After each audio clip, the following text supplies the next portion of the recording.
I'm here with Bob Rotruck, the voice of the Phantoms, and let's talk about opening night. Now, big crowd, eh? Well, and we did have a big crowd, and it was really a kind of a magical night, and it was the fifth largest crowd in Phantoms history, 5,031.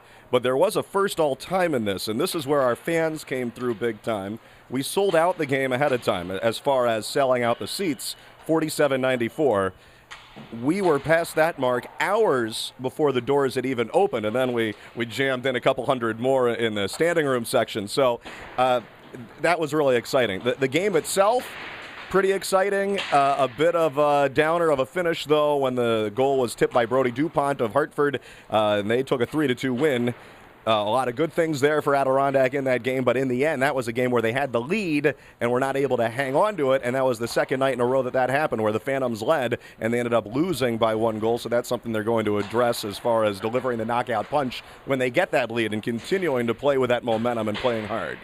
So speaking of things we need to address, let's talk about Albany and how special teams really played into that one. Well, the power play was not the same as what we had seen in the previous games, and Adirondack went 0 for 8 on that. Terry Murray said this in his post-game, and I said it as well on the radio.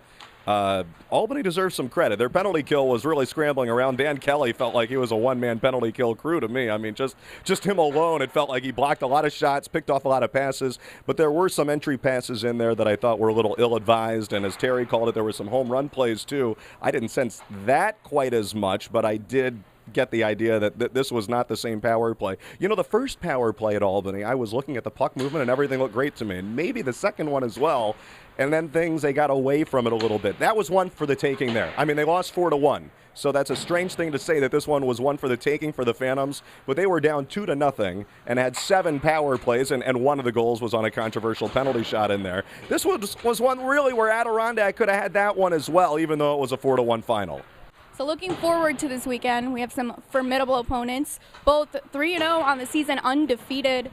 Yeah, and they are, and Wilkes-Barre is 3-0, and Springfield is 3-0, and they're both off to good starts. And the Penguins are such a tough team to play. They play such a team-oriented game, and now they've got the NHL veteran, a very popular guy in Wilkes-Barre back. That's their captain, Tom Kostopoulos. Over 1,000 pro games and over 600 of those in the NHL with a whole bunch of different teams. A little bit with New Jersey last year. He was claimed off waivers from Wilkes-Barre last year, and then he went back up to New Jersey. Now he's back with Wilkes-Barre this season. Wilkes-Barre plays that team-oriented and low-shot style game, and already their shot totals have been commonly in the 20s. Adirondack wants to try to push it into the 30s. Whether they're able to get there against the Penguins in Friday night's game, that's going to be kind of, I think, the big key. If Adirondack can get that shot total higher against that tough team, then they'll be in good shape. If Wilkes-Barre gets to play their game, then it causes problems because you just don't get many chances.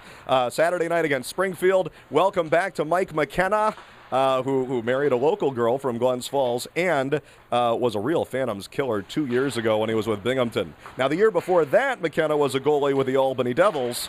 Didn't do as great against Adirondack. The Phantoms had a couple of big games against him, but we remember 2 years ago with Binghamton. Last year, McKenna was out in the Western Conference with Peoria in the St. Louis Blues organization, so we didn't see him at all. He's only played 1 out of their 3 games, so we don't know if McKenna will play Saturday night, but with his in-laws here, certainly he's hoping he gets the chance to play in Glens Falls against the Phantoms. Bob Rotruck, thank you for the great insight. And thank you, and we'll see you Saturday. Absolutely. This is Rini Krishnan with Phantoms TV.